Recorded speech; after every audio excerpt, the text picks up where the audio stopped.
Hello everyone. Today our topic is learning.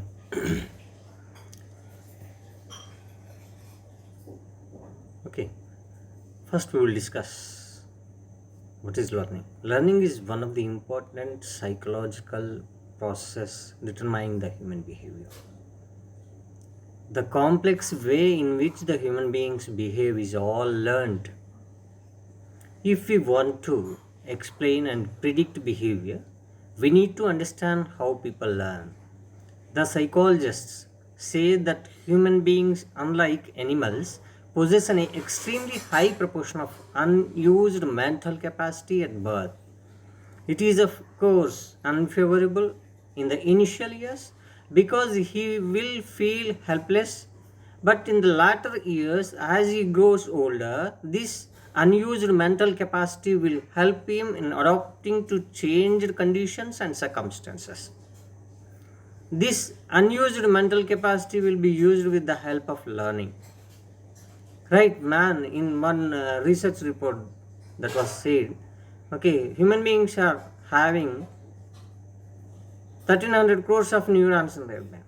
The neuron capacity is how much data we can able to store in our brain is equivalent to 900 crores of books, each book containing 1000 pages in it. That is the capacity of a human being in terms of brain. It is, of course, unfavorable in the initial years. Okay, because the child will feel helpless. Okay, he is dependent and he is not able to walk on his own legs. But in the latter years, as he grow older, this unused mental capacity will help him in adapting to changed conditions and circumstances. Right? This either directly, indirectly affected the fact partial. Okay, practically all human behavior is either directly or indirectly affected by the learning. Right? For example, a worker's skill, a person's mode of dress, his attitude, or his way of speaking are all learned. Learning process and principles help in improving the behavior of the employee. Right, now we'll see what is the definition, meaning. In a layman's view, learning is something we did when we go to school, when we went to school. In reality, each of us is continuously going to school. Right? We are till we pass away from this world. We learn. Learning is occurring all the time. With every new experience, new event, or new situation, we learn something. But this concept of learning is purely theoretical. Okay, we cannot observe learning as we can observe the personality of a person or his attitude. We can see changes taking place, but not the learning itself. Learning is used in many contexts. Simply speaking, learning refers to this modification of behavior through practice, training, and experience. A few important definitions of learning are: one is learning is relatively permanent change in behavior that occurs as a result of prior experience. This is given by E.R. Hilgard. According to W.M.C. Gay, learning has taken place if an individual behaves, reacts, responds as a result of experience in a manner different from the way he formerly behaved.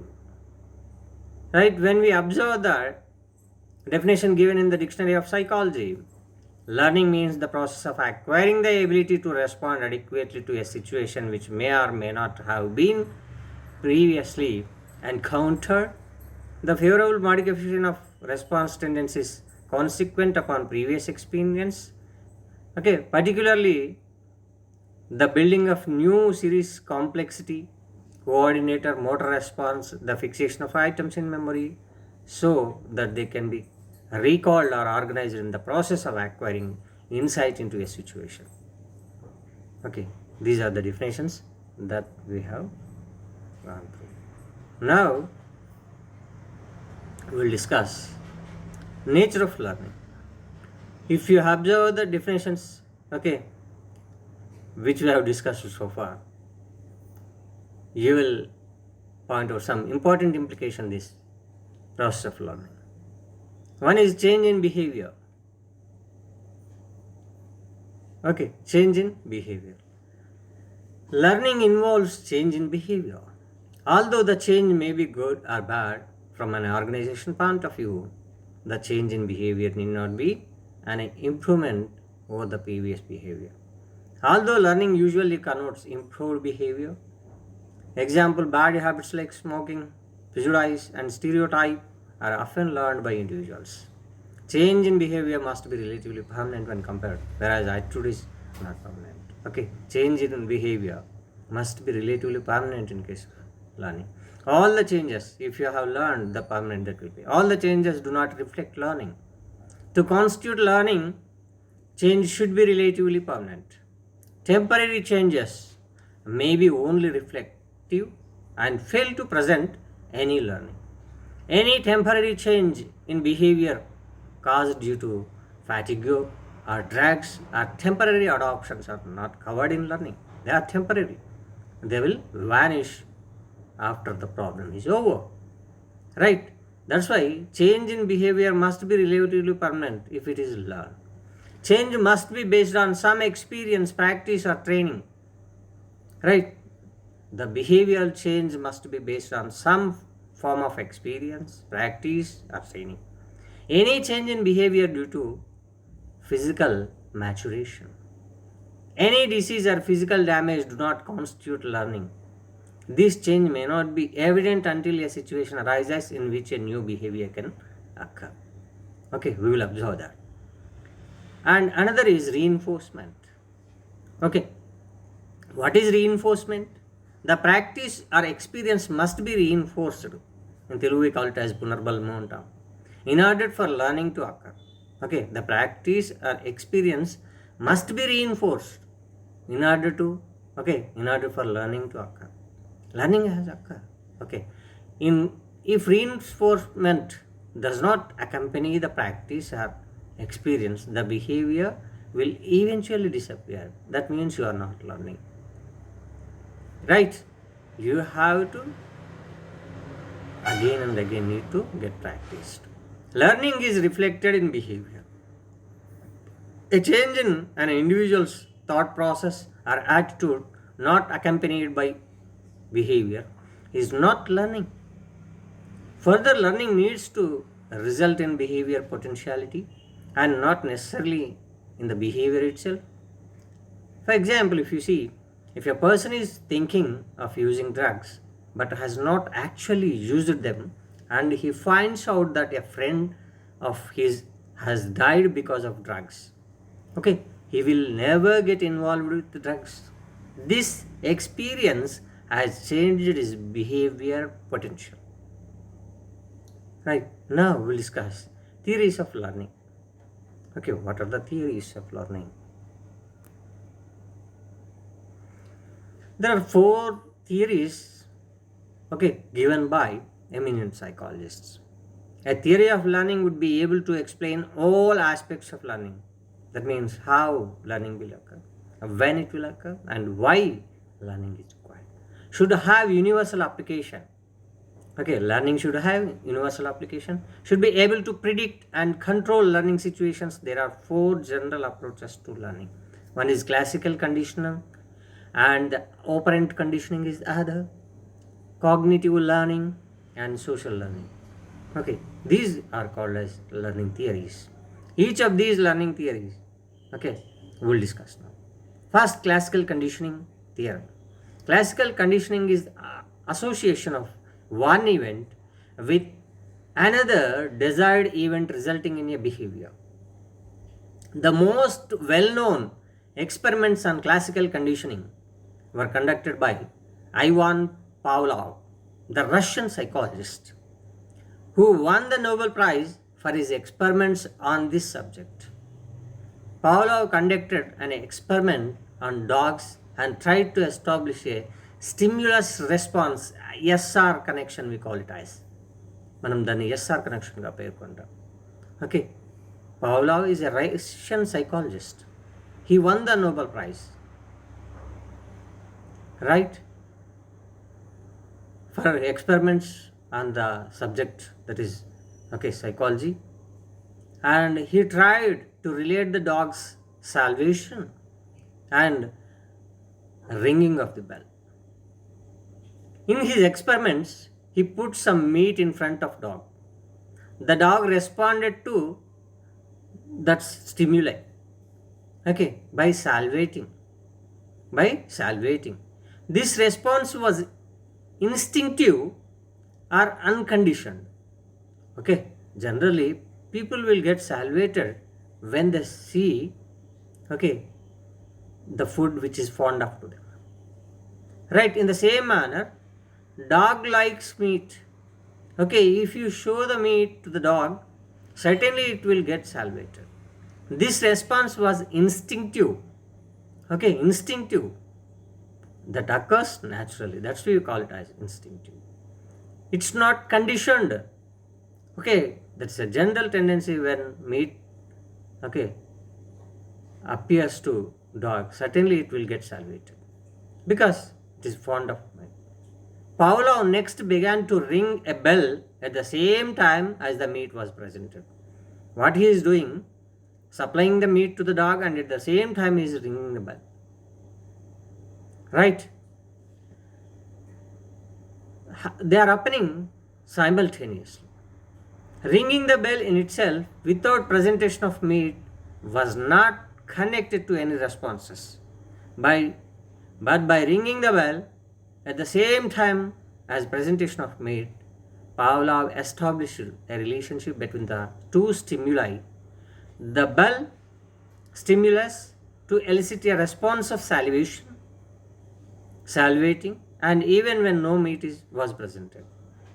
Okay, thus the bell become a conditioned stimulus, resulting in conditioned or learned response. I think you have observed things.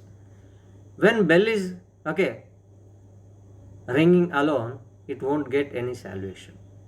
Okay, by natural conditioning, okay, but instinctive, by the way of instinctive, dog will get salivated when the meat is supplied to it.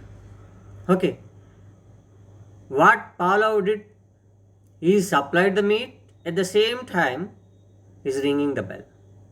Okay, both the stimuli got conditioned, and without supplying the meat, he has rang the bell.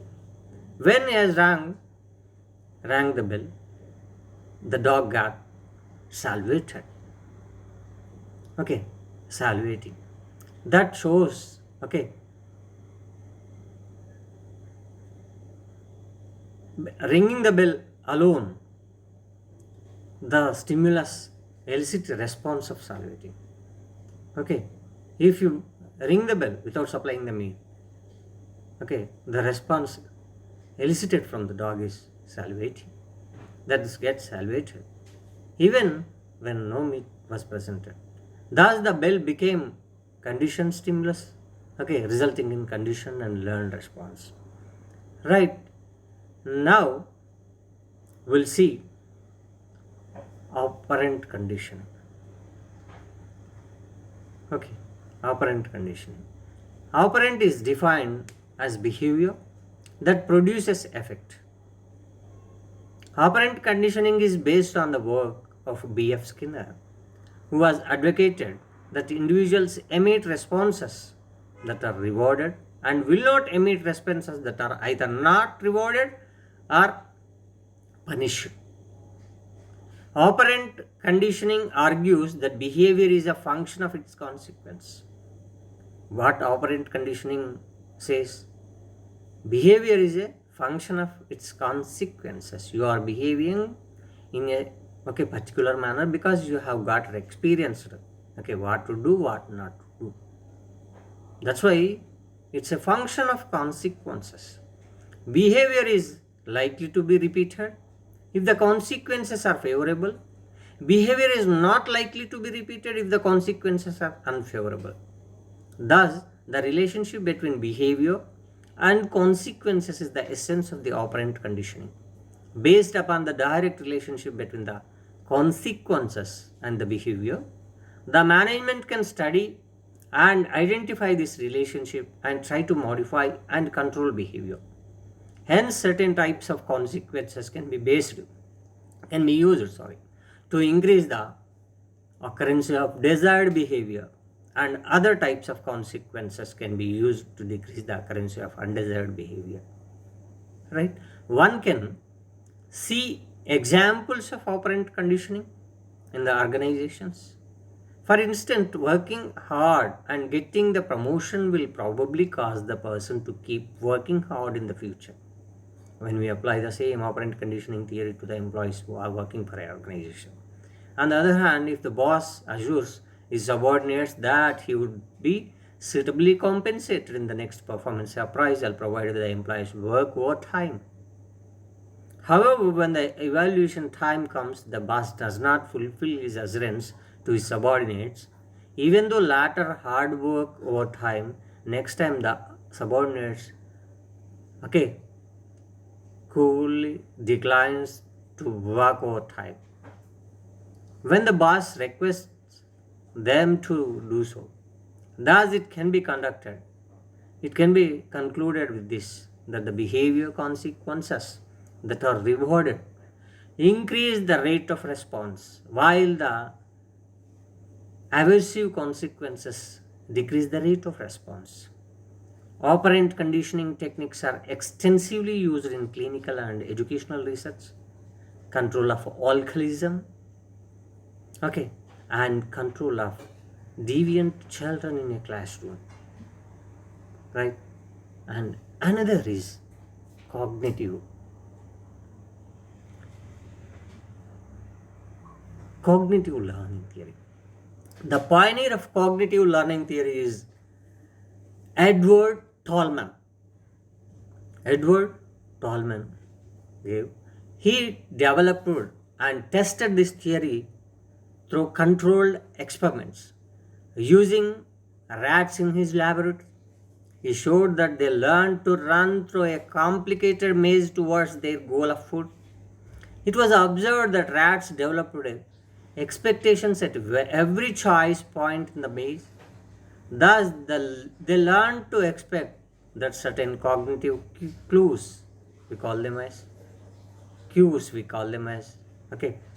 Cue is nothing but the stick used in the billiard, and cue means in Telugu we call it as saiga. We'll try to communicate with the people without oral words. Then we say that cues. Cues related to the choice point could ultimately lead to food.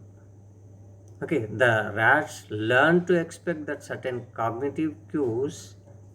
By experimenting the Edward Tolman experimenting on rats, he observed that certain cognitive cues related to the choice point could ultimately lead to food. The learning took place when the relationship between the cues and expectancy was strengthened because the cues led to expected goals. The cognitive theory recognizes the role of an organism in receiving, memorizing, retrieving, and interpreting the stimulus and reacting to it. The cognitive explanation of learning differs from classical conditioning. The operant conditioning, that is, what is classical conditioning? Stimulus response learning, which we have studied, that is conducted by Pavlos. Whereas the operant conditioning, response stimulus learning, that we have observed from operant conditioning, that is B.F. Skinner. And whereas cognitive conditioning, according to Edward Tolman, cognitive approach could be termed as stimulus approach. One stimulus leads to another. Cognitive learning is achieved by thinking about the perceived relationship between events and individual goals and expectations. Cognitive theory of learning assumes that the organism learns the meaning of various objects and events, and learned responses depends upon the meaning assigned to stimuli. Cognitive theorists argue that the learner forms a cognitive structure in memory which perceives, we call it as, which preserves and organizes information about the various events which occur in the learning situation. Right? When a test is conducted to determine how much has been learned, the subject must encode the test stimulus and scan it against his memory to determine an appropriate action. What is done will depend upon the cognitive structure retrieved from memory. Right? Today, the cognitive theory is very much alive and relevant. In organizational behavior, the cognitive approach has been applied mainly to motivate motivation theories. Expectations, attributions, and locus of control and goal setting are all cognitive concepts and represent the purposefulness of organizational behavior. Many researchers are currently concerned about the relationship or connection between the cognitions and organizational behavior. Now, we'll see social learning. Okay, another theory. Social learning. Individuals can also learn by observing what happens to other people and just by being told about something, as well as by direct experiences. Much of what we have learned comes from observing and imitating models, parents, teachers, peers, superiors, Philip Sass, so on.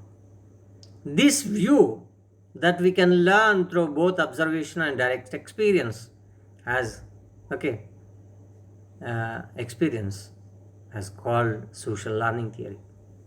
Right? This theory assumes that learning is not a case of environmental determinism, that is classical apparent views, or of individual determinism, that is cognitive views. Rather, it is blending of both. Thus, social learning theory emphasizes the interactive nature of cognitive, behavioral, and environmental determinants. The influence of model is central to the social learning viewpoint. Four processes have been found to determine the influence that a model will have on an individual. Right? What we'll see? The four processes. That is attention process. People learn from a model only when they recognize and pay attention to its critical features. When tend to be most influenced by models that are attractive, repeatedly available, important to us, are similar to use in our estimation. Second is retention process. A model influence will depend upon how well the individual remembers the model's action after the model is not longer readily available. Right? Motor reproduction process, we call motor reproduction process, and there is third one. After a person has been a new behavior by observing the model, the watching must be converted to doing. This process then demonstrates that the individual can perform the modeling activities. And the last one is reinforcement process. Individuals will be motivated to exhibit the model behavior if positive incentives are reward are provided. Behavior that are positively reinforced will be given more attention, learn better, and perform more often. Right? And we'll see now principles of learning. Learning is a very complex and wide topic. When we talk about learning, it can be referring to any type of learning, from simple alphabets to designing a computer system. We can say it's learning. A few principles in formal training situations we will see that. One is feedback. Learning can be a more effective process when both the instructor and trainee give feedback to each other. The instructor needs feedback to know how the trainee is progressing, and the trainee needs the feedback to know his level of performance. Right? And next, active learning. Learning can be more effective and quick if the trainee is actively involved in the learning process. We always learn by doing. This applies to all forms of learning. Right? And another principle of learning is reinforcement. According to this principle, learning which is rewarded is more likely to be retained. Following, this is how we make our children, students, or even our pets learn. Okay, that's my learning, okay, which is rewarded, retain for longer time. And meaningful material, another principle is meaningful material. The material supplied to the trainee should be meaningful. He can understand and learn more if the material supplied is related to his existing knowledge. Right? And another principle is multiple sense learning. The Chinese proverb, one picture is worth 1,000 words, is another way of stating this principle. The presentation method which makes use of two or more senses are more effective than using one sense only. Right? Generally, the most important senses for learning are sight and hearing. Generally, we will learn through hearing, while learn to see. Overlearning, and another principle of learning is overlearning. If an individual frequently makes attempts to recall the learned material, okay, to recall the learned material, forgetting is reduced and material is memorized in his brain. Okay, that's why we need to recall what we have studied again and again. Primary and recency is another principle. This principle states that the trainee can recall those things they learn first and lost in sequence. This principle does not hold true in all conditions, and sometimes they act against one another. When the most recent impressions change or blot our first impression. Right? And now we'll see the determinants of learning. The important factor that determines the learning are discussed here. One is motive. Motives are the drives which prompt people to take action. Motives are generally subjective and represent the mental feelings of human being. Motives are dynamic in nature and determine the direction of an individual's behavior. Right? Learning cannot occur without motives. Learning is completed only when motives are fully realized and translated into required subject. Stimuli is another determinant of learning. Stimuli are the objects that exist in the environment in which a person lives. These are those objects, languages which draw attention of people. Employee gets stimuli from the action of their superiors. Yes, employees will get stimuli from the whom? From their superior's action. Stimuli increases the probability of eliciting a specific response from a person. Right? Stimuli can be two types: generalization and discrimination, we call it as. Generalization takes place when the similar new stimuli repeat in the environment. When two stimuli are exactly alike, they will in all probability elicit a specific performance. When the stimuli are alike, the manager can easily predict the human behavior. In case of discrimination, responses vary to different stimuli. Because of individual differences in various aspects, discrimination has wide application in organizational behavior. Right? This is regarding stimuli. And next, reinforcement. Another determinant of learning. This is repeated action is reinforcement. What you are doing, you are repeating the action. Okay, that will be reinforced. Reinforcement may be positive, negative, punishment, and extinction also sometime. It can be positive, it can be negative, it can be punishment. Okay, sometimes that can be extinct, means it will vanish. Reinforcement can be defined as anything that tends to increase the strength of response and induce repetition of behavior. The preceded the reinforcement. Effect modification of behavior cannot take place without reinforcement. Learners learn as per their perception levels.